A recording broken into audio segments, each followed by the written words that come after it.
በስመ አብ ወወልድ ወመንፈስ ቅዱስ አሐዱ አምላክ። የተከበራችሁ የእግዚአብሔር ቤተሰቦች ምእመናንና ምእመናት፣ እንግዲህ የፊታችን ቅዳሜ የእናታችን የድንግል ማርያምን በዓል እናከብራለን ማለት ነው። ስለዚህ በዓሉ ደግሞ ጌታችን መድኃኒታችን ኢየሱስ ክርስቶስ በእናቱ በድንግል ማርያም ስም በሶስት ድንጋዮች ቤተ መቅደስን የሰራበት ነው። ስለዚህ አባቶቻችን በመጽሐፈ ስንክሳር ያስቀመጡልንን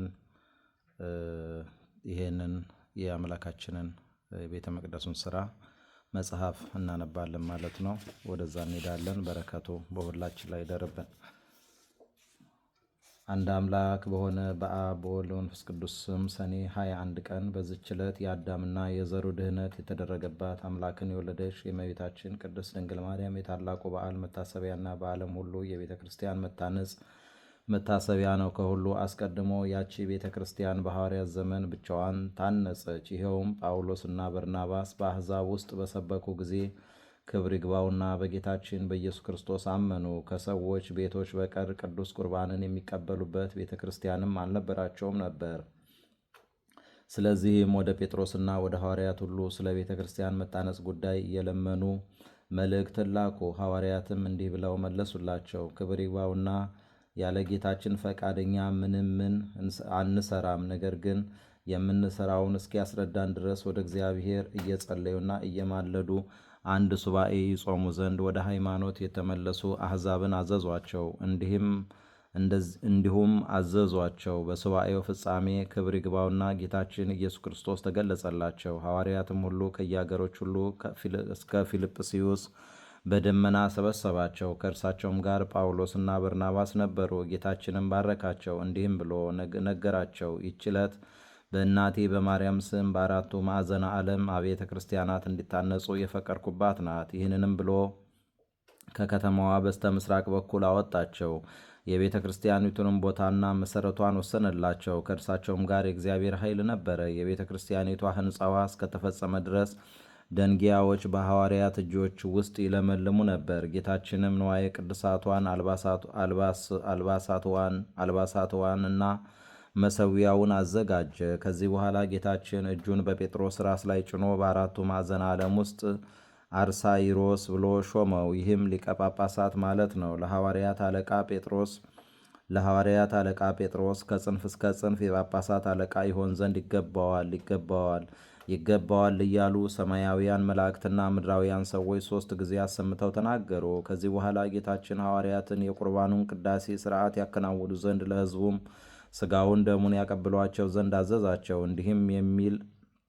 እንዲህም የሚል አለ። ራሱ መድኃኒታችን ቀድሶ ሥጋውና ደሙን ለሐዋርያት አቀበላቸው። እንዲህም አላቸው፣ በዚች ቀን የእጃቸውን ሥራ እንዳይሰሩ ሕዝቡንም ሁሉ እዘዟቸው። ይኸውም በሰኔ ወር 21 ቀን ነው። ከዚህም በኋላ መድኃኒታችን ከእርሳቸው ዘንድ በታላቅ ክብር ወደ ሰማይ አረገ።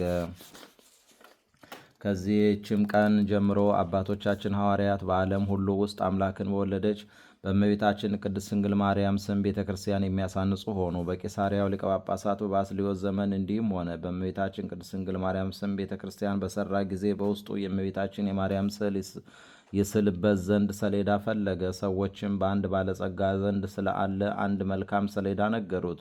ቅዱስ ባስልዮስም ሰሌዳውን እንዲሰጠው ወደ ባለጸጋው ላከ። ባለጸጋውም ይህ ሰሌዳ ለልጆቼ ነው አለ እንጂ ፈቃደኛ አልሆነም። ከዚያም አልፎ በመድፈር በእመቤታችን ቅድስት ድንግል ማርያም ቤተ ክርስቲያን ላይ የስድብ ቃል ተናገረ። ወዲያውኑም በድንገት ወድቆ ሞተ። ልጆቹም ፈሩ። ያንንም ሰሌዳ ከብዙ ወርቅና ዕንቁ ጋር ወደ ቅዱስ ባስልዮስ አምጥተው የአባታቸውን በደል ያቃልልለት ዘንድ ለመኑት። ቅዱስ ባስልዮስም ያንን ሰሌዳ ወስዶ የእመቤታችን ስዕል ይስልበት ዘንድ ለሰዓሊ ሰጠው። እመቤታችን ቅድስት ድንግል ማርያም በሌሊት ራእይ ለቅዱስ ባስልዮስ ተገለጸችለት። ስዕሏንም በዚያ ሰሌዳ ላይ እንዳይስል ከለከለችው፣ ከአመፀኛ ሰው እጅ ወስዶታልና። እጅግም ያማረ የእመቤታችን ስዕሏ የተሳለበት የሁለት ድንግልናም ስዕል የአንዲቱ በቀኝ የአንዲቱን በግራ ሆኖ የተሳለበት ቀይ ሰሌዳ ያለበትን ቦታ ነገረችው። ቅዱስ ባስልዮስ እመቤታችን ቅድስት ድንግል ማርያም ወደ አመለከተችው ወደዚያ ቦታ ሄደ። ያንንም ሰሌዳ አገኘ። ወደዚያችን ቤተ ክርስቲያንም በታላቅ ደስታ አመጣው። ከዚህም በኋላ ዳግመኛ በአንድ ጣዖት ቤት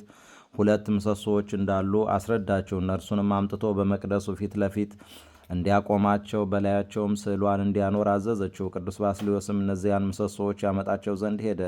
መሰሪያኑም ሊከለክሉት ፈለጉ። ጌታችንም ኃይላቸውን ደመሰሰ። እነዚያንም ምሰሶዎች አምጥቶ በቤተ መቅደሱ ፊት ለፊት አቆማቸው። በላያቸውም የእመቤታችን ቅድስት ድንግል ማርያም ስዕሏን አስቀመጠ። እግዚአብሔርም ከእነዚያ ምሰሶዎች በታች የውሃ ምንጭ አፈለቀ። በውስጧም የሚታጠብ ሁሉ ካለበት ደዌ ሁሉ የሚድን ነበር። እንዲሁም ከእመቤታችን ማርያም ስዕል በሽተኞችን ሁሉ የሚፈውስ የዘይት ቅባት ፈሰሰ። ይህ ሁሉ የሆነ የእመቤታችን ቅድስት ድንግል ማርያም ቤተ ክርስቲያን በከበረችበት በሰኔ ወር በ21 ቀን ነው። በዚያችም ቀን እንዲህ ሆነ። አንዲት ሴት መጥታ ታጠበች። ወዲያውኑም ሁለመናዋ በለምጽ ተሸፈነ። ቅዱስ ባስልዮስም ወደ እርሱ አስቀርቦ በእርሷ ላይ የሆነውን ጠየቃት። እርሷም የእህቷን ባል እንደወሰደችና እህቷንም በመርዝ ገድላ እንዳገባችው ነገረችው። ቅዱስ ባስልዮስም ታላላቅ 3 ኃጢአቶችን ሰራች፣ ግን ወደ እግዚአብሔር ንስሐ ግቢ፣ ምናልባት በደልሽን ይቅር ይልሽ እንደሆነ አላት። በዚያም ጊዜ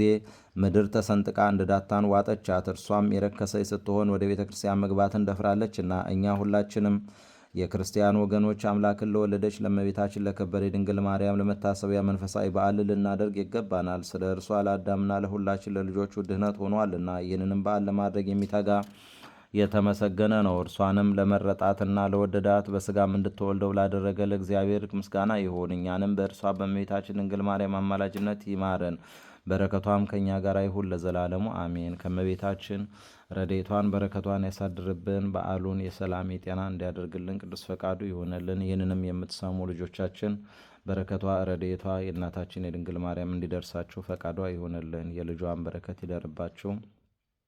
አባታችን ሆይ በሰማይ የምትኖር፣ ስምህ ይቀደስ፣ መንግሥትህ ትምጣ፣ ፈቃድህ በሰማይ እንደሆነች እንዲሁም በምድር ትሁን። የዕለት እንጀራችንን ስጠን ዛሬ፣ በደላችንም ይቅር በለን እኛ የበደሉን ይቅር እንደምንል።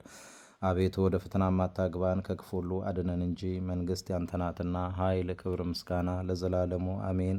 እመቤታችን ቅድስት ድንግል ማርያም ሆይ በመልአኩ በቅዱስ ገብርኤል ሰላምታ ሰላም እንልሻለን። በሐሳብሽ ድንግል ነሽ፣ በሥጋሽም ድንግል ነሽ። አሸናፊ እግዚአብሔር እናት ሆይ ሰላምታ ላንቺ ይገባሻል። ከሴቶች ሁሉ ተለይተሽ አንቺ የተባረክሽ ነሽ፣ የማኅፀንሽ ፍሬ የተባረከ ነው። ጸጋን የተመላሽ ቅድስት ሆይ ደስ ይበልሽ፣ ልዑል እግዚአብሔር ከአንቺ ጋር ነውና ከተወደደው ልጅሽ ከጌታችን ከመድኃኒታችን ከኢየሱስ ክርስቶስ ዘንድ ይቅርታና ምሕረትን ለምኝልን ኃጢአታችንን ያስተሰርይልን ዘንድ ለዘላለሙ አሜን። የኔንም የእናንተንም ኃጢአታችንን ይቅር እንዲለን 12 ጊዜ እግዚኦ መሐረነ ክርስቶስ፣ እግዚኦ መሐረነ ክርስቶስ፣ እግዚኦ መሐረነ ክርስቶስ፣ እግዚኦ መሐረነ ክርስቶስ፣ እግዚኦ መሐረነ ክርስቶስ፣ እግዚኦ መሐረነ ክርስቶስ፣ እግዚኦ መሐረነ ክርስቶስ፣ እግዚኦ መሐረነ ክርስቶስ፣ እግዚኦ መሐረነ ክርስቶስ፣ እግዚኦ መሐረነ ክርስቶስ፣ እግዚኦ መሐረነ ክርስቶስ፣ እግዚኦ መሐረነ ክርስቶስ በእንተ እግዝእትነ ማርያም መሐረነ ክርስቶስ፣ እንተ እግዝእትነ ማርያም መሐረነ ክርስቶስ፣ እንተ እግዝእትነ ማርያም መሐረነ ክርስቶስ፣ እንተ እግዝእትነ ማርያም መሐረነ ክርስቶስ፣ እንተ እግዝእትነ ማርያም መሐረነ ክርስቶስ፣ እንተ እግዝእትነ ማርያም መሐረነ ክርስቶስ፣ እንተ እግዝእትነ ማርያም መሐረነ ክርስቶስ፣ እንተ እግዝእትነ ማርያም መሐረነ ክርስቶስ፣ እንተ እግዝእትነ ማርያም መሐረነ ክርስቶስ፣ እንተ እግዝእትነ ማርያም መሐረነ ክርስቶስ፣ እንተ እግዝእትነ ማርያም መሐረነ ክርስቶስ፣ እንተ እግዝእትነ ማርያም መሐረነ ክርስቶስ፣ እንተ እግዝእትነ ማርያም መሐረነ ክርስቶስ። አቤቱ ጌታዬና አምላኬ ኢየሱስ ክርስቶስ የኔንም ኃጢአት የልጆችን ኃጢአት ይቅር በል። የማይሰራ ኃጢአት ሁሉ እግዚአብሔር ይፍታ።